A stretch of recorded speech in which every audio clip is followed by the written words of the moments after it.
Most artists and creatives have this underlying fear of putting themselves and their art into the world, afraid of judgment and criticism. In his book The Creative Act, Rick Rubin writes about this. The sensitivity that allows them to make the art is the same vulnerability that makes them more tender to being judged. I find this very true. Seeing myself as an artist and a creative person, I often struggle with the idea of putting my work out and being vulnerable. Just know that if you feel the same way, you're probably doing something right. But there are ways to make the process easier and more manageable, which is what I attempt to share in this video, to hopefully alleviate some of the fear that goes into the battle of making art. And if you're going to show up and be seen, there is only one guarantee, and that is you will get your ass kicked.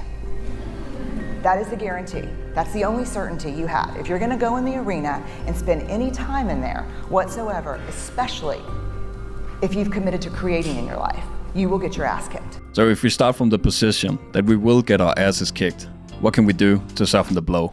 For some reason, the human brain doesn't know the difference between the danger of being attacked by a tiger in the jungle and doing something new creatively or sharing our art and being vulnerable.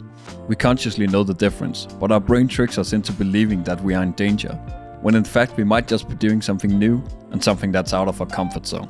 Instead of running away from this fear, either face it head on or simply learn to accept that it's part of making art. We are afraid of being judged, of standing out. A lot of artists are introverts, and there's nothing we want more than to be invisible. But as Seth Godin says, art hasn't been made before it's presented to an audience. We have to be willing to be different, judged, and to not fit in. Your fear of being judged is something we all feel because you spend time and effort on something. But remember, your art isn't for everyone. You have to pick who you want your art to connect to, but you can't control if it will. I will often have Seth Godin's voice in my head when he says, "It's not for you." If online comments don't like something, that's fair. Art is subjective. But don't change your art because critics don't find value in it. Just say to yourself, it's not for them.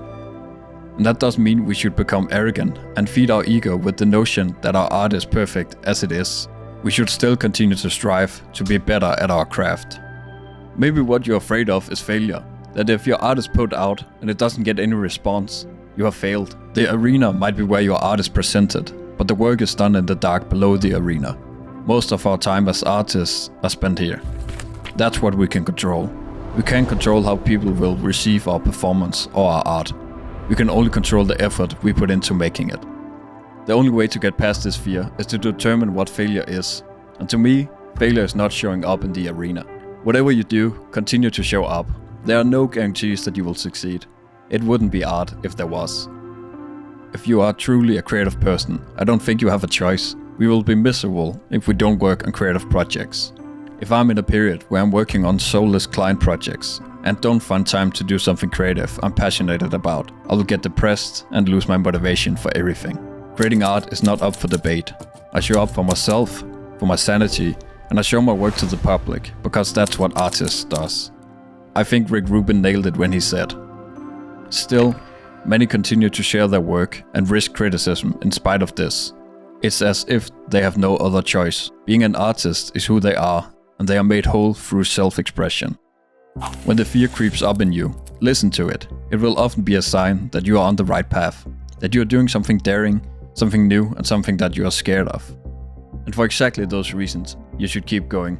It's where you will grow, where you will find your voice, and most likely will end up doing your best work. As Elizabeth Gilbert puts it in her interview with Maria Farlio. Whenever I feel fear arise, which is constantly because I'm always trying to do creative things, and creativity will always provoke your fear because it asks you to enter into a realm with an uncertain outcome, and fear hates that, thinks you're going to die. Some of the best and most famous artists in history has done exactly this time and time again. They go against what the public or critics expect of them and end up doing amazing things.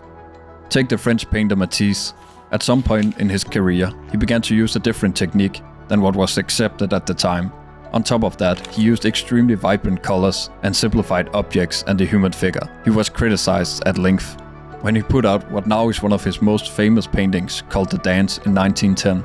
Most of the art critics and the public outright rejected it, because it didn't fit the traditional norms of what art should be. Another example is Michelangelo's work in the Sistine Chapel. When he was working on the ceiling, people from the church would come to see the process. A comment was made by the master of ceremonies that the work didn't deserve to be displayed anywhere better than the walls of a bar. And he wasn't the only one who felt this way. Many were disgusted by the countless naked figures depicted in the paintings. But today, it's pretty safe to say Michelangelo succeeded and created one of the most famous artworks of all time. What both Matisse and Michelangelo did was not listen to the critics. Whether the work connected to an audience right away or not, they were authentic and doing what only they could do: make their art. In a speech, the film writer and director Charlie Kaufman put it like this: "I can't tell anyone how to write a screenplay, because the truth is, anything of value that you might do comes from you. The way I work is not the way you work, and the whole point of any creative act is that what I have to offer is me, what you have to offer is you." I was listening to the Collective podcast some years ago. I can't remember which episode, but something the guest said has stuck with me since. He was talking about how each artist's process is different, and then he said, "Don't feel guilty about your method." And I try my best to remember that when doubt about how I'm going about a project comes up. I did feel guilty for many years, that I wasn't doing things like you're supposed to. Sometimes teachers, classmates or colleagues would even point out that the way I used the tool or the way I approached the project was weird or wrong. Little did I know that I was making my art exactly like I was supposed to, my way. Austin Kleon has this quote from his book Show Your Work: "Put out a lot of work, let people take their best shot at it, then make even more work and keep putting it out there. The more criticism you take, the more you realize it can't hurt you." Part of the fear might be your own insecurities. As Peter Sage says, people will never rise above the opinion of themselves. So if we turn towards ourselves for a second, instead of thinking what other people might think of us or our work, is it really our own fear that our work isn't good enough, that we are not meeting our own expectations? Just keep making art. That is the best antidote to your doubts and fears.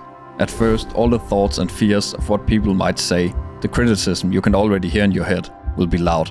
But by continuing to create, the voices will slowly become whispers. And you will get better at ignoring those whispers, simply by just making more art. That is the best approach to proving yourself wrong. That you can get better, that you're maybe not where you want to be, but you're putting in the work to get there. So keep creating. Well, that's a wrap. Someone on the internet thinks what you're doing is stupid or evil or it's all been done before. Make good art. Probably things will work out somehow, and eventually time will take the sting away. And that doesn't even matter. Do what only you can do best. Make good art.